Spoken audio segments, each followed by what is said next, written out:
Hey, what's up you guys? I'm Sara Lubratt, and today we are going to be going over my October income report as a full-time creative. What this means for me is that I am a full-time content creator and freelance book editor, and then hopefully hoping to add writing to the list at some point in the near future. Hopefully, we'll see. October was my second full month of working full-time for myself. I have already made one of these videos about September, which was the first month that I've ever worked for myself full-time, where I covered my income percentages and my analytics for that month. Today we are going to be doing the same thing. I asked you guys in the last video if you wanted to hear actual numbers, and I got a mixed bag of responses, but overall a lot of you guys were supportive in me not sharing actual numbers and just sharing overall percentages and the money that I'm making and from what sources, and kind of trying to break it down that way instead of giving exact numbers from each source. A couple of you guys did mention that I could compare how much I'm currently making to the idea of my past job and how much I was making at that job, and so I'm just going to go ahead and say that I'm not yet quite making as much as I did at my last job month to month, and I can keep you guys posted on that because I'm sure that as soon as I do pass that number, I will be very excited about it.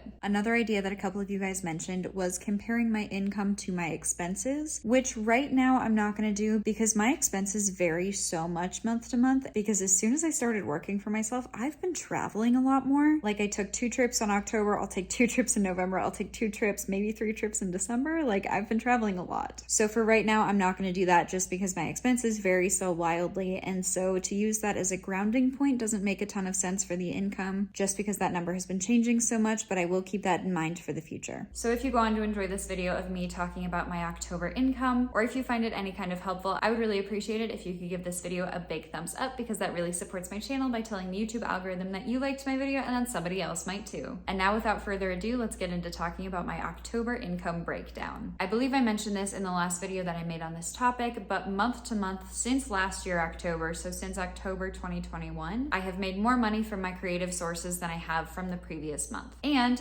October 2022 was no different, which means that this month is the most money that I've ever made from creative sources and content creating and freelancing and all of that fun stuff. It's just really cool to have the idea that this is all possible be validated by these numbers. So let's get into the breakdown. This month I ended up having 5 income streams, and my streams of income will fluctuate month to month, somewhere between like 4-ish and like 7-ish on a higher month, sometimes even more than that. I'm working on building up a couple more like I talked about in my last video. However, this month there were 5 income streams. The same thing as in September, freelancing on Fiverr definitely brought in the most income this month. And when I'm referring to the money that I made freelancing on Fiverr, I do mean that I'm talking about my percentage after Fiverr takes their 20% cut, and I am considering starting to freelance as soon as my website is up and running. However, that has not quite happened yet. When that is fully live, I will mention that, because I am planning on offering slightly cheaper services than on Fiverr, just because I will be able to make a little bit more money and you guys will be able to save a little bit more money if you want to work with me, just because we won't be dealing with Fiverr's 20%. That being said, I am very appreciative to Fiverr and the opportunity that that has given me with freelancing, so I'm not complaining, but the money that I received after Fiverr took their 20% cut made up 70% of the income that I made in October. I offer 2 services on Fiverr, and that is chapter critiques and edits and full-length manuscript critiques and edits, which I have been really enjoying, and it's so much fun to get to read some of your guys' work as well as random people on Fiverr that find my gigs, and that's been a really fun way to diversify my income. And I definitely noticed a really big shift in the amount of income that I was making on Fiverr when I ended up adding the full-length manuscript option in addition to my chapter critiques several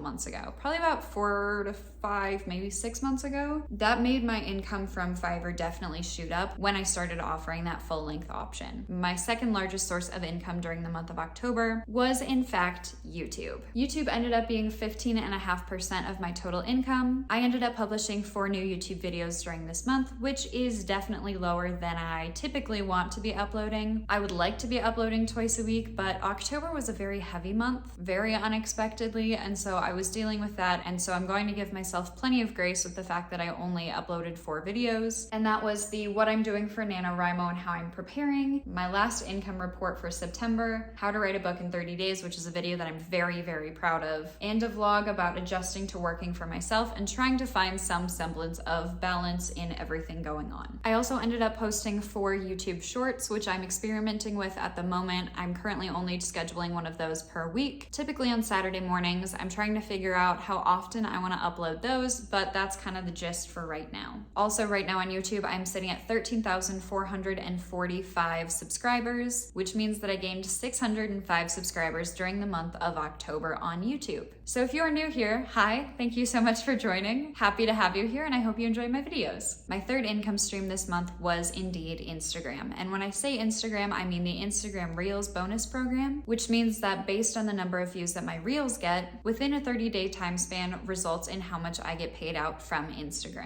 And this portion made up about 9% of my income from this month. I think I ended up posting about 64 Reels or something like that during the month of October, and I'm sitting at 40,900 followers on Instagram right now. One of my Reels that I posted this month did kind of pop off a little bit and got 916,000 views, and it is this one. Just come home. Hey you. Yes, you. Today is your day. You got this. You're absolutely crushing it at everything you do, from your job to maintaining a social life to pursuing your passion projects. You are killing it. And then this was my favorite Reel that I posted this month. Cassie.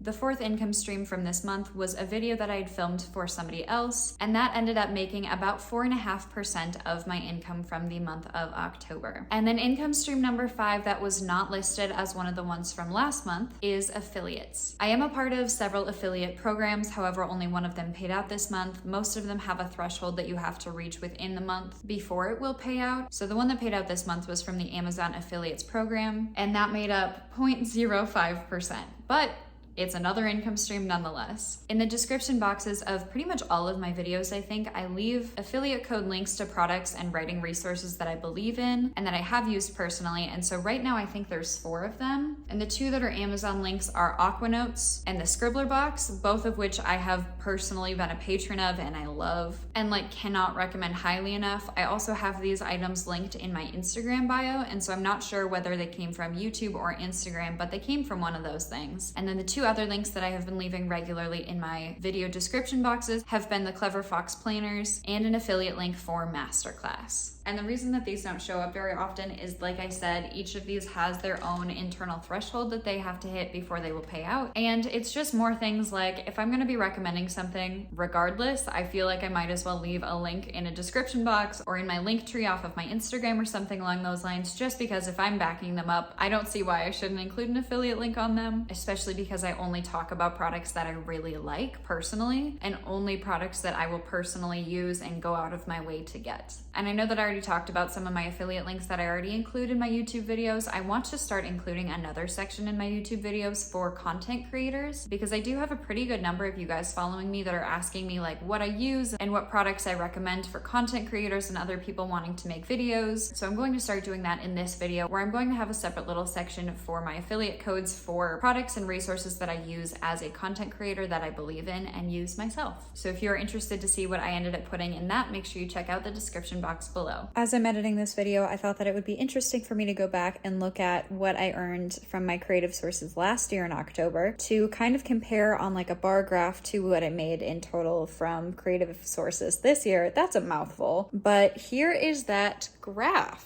It's significantly more, and that is really, really cool that much can change in a year. Also at that time, I pretty much was only working with one creative income source, and that was YouTube. And I don't think I shared how much it was at that point either. However, it was, not very much or anything, and I'm still not making quite enough to replace my full-time job income that I used to have. But the fact that it is growing is such a promising thing. I've already kind of touched on some of my analytics from this month, but something that I mentioned in my September video was talking about my TikTok statistics, just because TikTok is one of the platforms that I'm actively trying to grow, so that hopefully one day that can add to being another income stream. I think I ended up posting about 50 TikToks during the month of October, and I'm now sitting at 2,840 followers, which is just about 700 more than I had last month. And my total like count is now up to 198.5 1,000, which is crazy. I did have a couple get really, really big that take up the majority of those likes, but I'll take it. I'm very happy with that. So with that brings us to the conclusion of this video. Thank you guys so much for watching. If I skipped out on something that you want me to include in the next video that I make in this series, make sure you leave a comment down below as far as any questions that you might have, and I will do my best to answer them. And like I said at the beginning of this video, I do want to reiterate that you guys wanted to know if I was making more month to month, and yes, I did make more in October than I made in September, which was very exciting. And this month had 5 income streams, whereas September had 4, and so onwards and upwards. Thank you guys so much for your continued support. I've really enjoyed making these videos. I'm very much enjoying getting to work for myself. It's been an absolutely amazing experience, and I can't wait to bring you guys more content. Thank you guys so much for watching. I'm Sara Lubratt, and I will see you guys in the next video. Bye.